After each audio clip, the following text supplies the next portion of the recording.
जय श्री महाकाल। आप सभी का स्वागत है हमारे YouTube चैनल में। तो अगर चैनल को सब्सक्राइब नहीं किया तो सबसे पहले आप सब्सक्राइब करें। और आज हम शत्रु मारण प्रयोग किस प्रकार से करी जा सकती है, शत्रु मारण क्रिया में बताने के लिए जा रहा हूं। तो शत्रु मारण क्रिया किस प्रकार से करी जा सकती है और किस प्रकार से करें।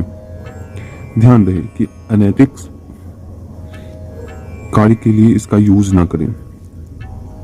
अगर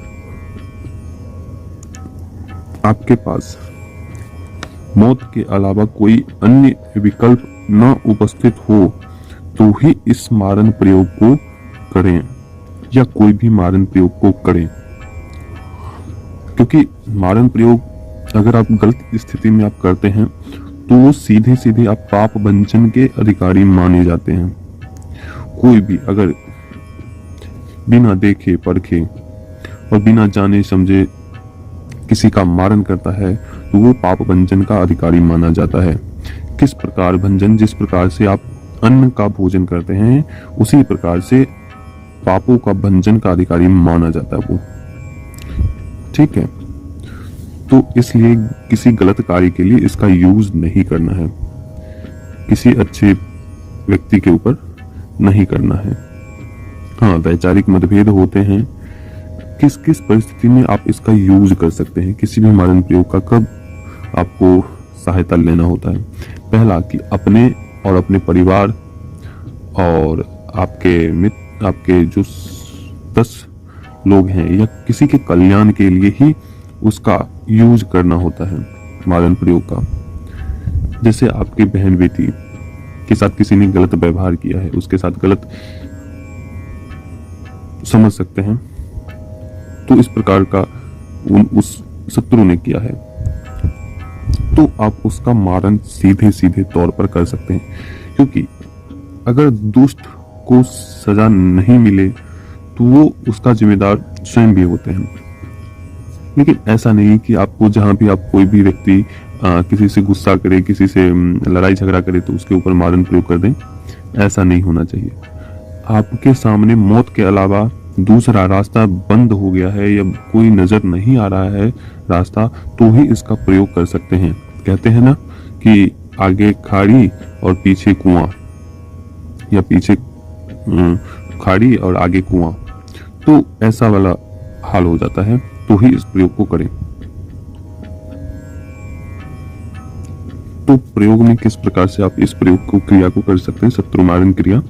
सबसे पहले आपको करना यह है कि आपको चिता के लिए एक छोटी छोटी लकड़ी की आवश्यकता होगी। काले कलर के आपको कपड़े से एक पुतला तैयार करना है और पुतले के आंख, मुंह, कान सब कुछ होना चाहिए। वो करने के बाद आपको उड़द के दाने लेने हैं, अक्षत लेने हैं, चावल लेने हैं, सिंदूर में मिक्स किया हुआ, और आपको एक शराब की बोतल लेनी है। दूसरा आपको उड़द लेने हैं, उड़द काली वाली जो उड़द होती है वो लेने हैं आपको। और कहाँ जाना है आपको? शमशान में। शमशान में जाकर सबसे पहले आप गुरु मंत्र घेरा वगैरह लगाइए, और लगाने के बाद आपको करना यह है कि कपूर, सबसे पहले कि उस चिता को आप तैयार करिए।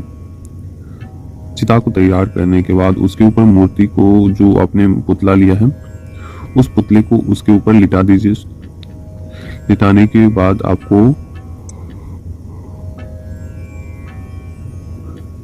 अक्षत जो है जिसमें आपने सिंदूर मिक्स किया हुआ होगा, उस सिंदूर में से अक्षत को, चावल को, एक मंत्र है, उस मंत्र से उस चिता को जगाना होता है। जगाने के बाद ही वह कार्य करेंगे। तो सबसे पहले उस चिता को जगाइए, सेज को जगाइए, और जगाने के बाद आपको 11 बार केवल उस मंत्र का उच्चारण करते हुए उसके ऊपर बार बार वो जो सिंदूर मिक्स किया हुआ है चावल, उसके ऊपर लगाते जाना है, मारते जाना है, थोड़ा थोड़ा करके डालते जाना है उसके ऊपर। फिर उसके बाद आपको आता है पुतले की क्रिया। पुतले को भी उसी प्रकार से जगाना है, लेकिन उस व्यक्ति के नाम से उसे जगाना है। ये समझ लीजिए कि उसको उसमें प्रतिष्ठित किया जाता है, मतलब कि उसे स्थापित किया जाता है। उसकी जो भी ऊर्जाएं होती है, प्राण होते हैं, उसे उसमें प्रविष्ट करवाया जाता है उस मंत्रों की सहायता से, और उसी मंत्रों की सहायता से जागृत भी होता है। दोनों कार्य एक ही साथ हो जाएंगे।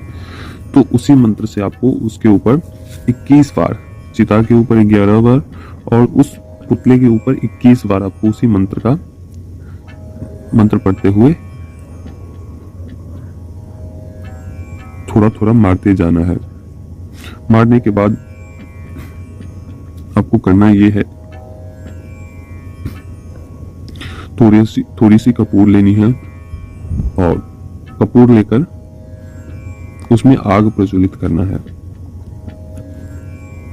आग प्रज्वलित करना है और आग प्रज्वलित करने के बाद उसमें थोड़ी सी घी को लेकर आप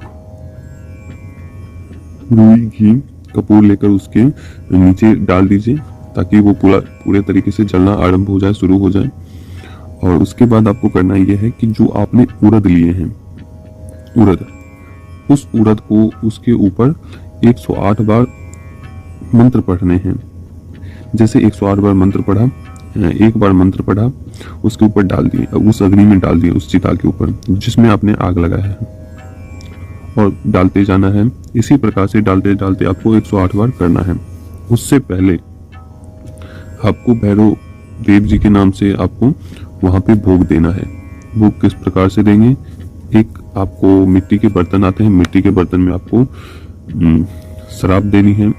शराब मिट्टी के बर्तन में, और वहां पे आपको एक कपूर जलाना है जिसके ऊपर 2 लौंग रहेंगे, और उन्हें उस कपूर को जलाकर और उस जो अपने मिट्टी के जो बर्तन है उसके ऊपर धीरे धीरे करके 4-5 बूंद या 3-4 बार उसके ऊपर ढाल देनी है। ढाल देने के बाद आपको करना यह है, जो प्रक्रिया बताई है उससे पहले की प्रक्रिया है ये।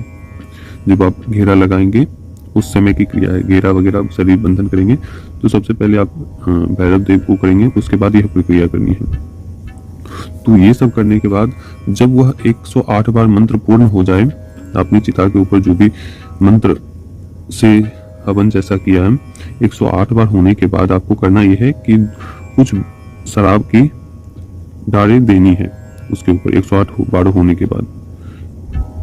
जब यह प्रक्रिया समाप्त हो जाए तो आप देखोगे कि 72 घंटों में उसका परिणाम देखने लायक होता है। अगर 3 रातें वो गुजार लेना, 3 से 4 रातें गुजार लेना, या सप्ताह भर भी गुजर जाए ना, तो उसके लिए संभव नहीं है। 1 सप्ताह के अंदर अंदर उसकी मृत्यु निश्चित है उसकी। लेकिन इस बात का ख्याल रखिए कि किसी भी शत्रु के ऊपर सबसे पहले दया दिखाना अनिवार्य है, क्योंकि जो गुस्से से जीता नहीं जा सकता उसे प्रेम के भाव से जीत सकते हैं, किसी को भी जीत सकते हैं।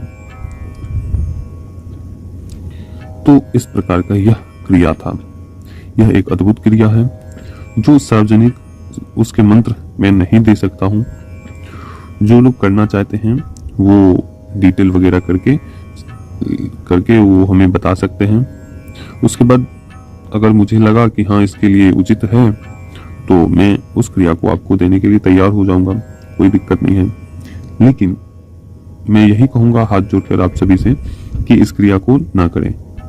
देखिए, अगर किसी भी व्यक्ति का या किसी भी चीज का अगर हम उसको बचा नहीं सकते हैं तो उसे मारने का भी हक अधिकार हमें नहीं है, ठीक है?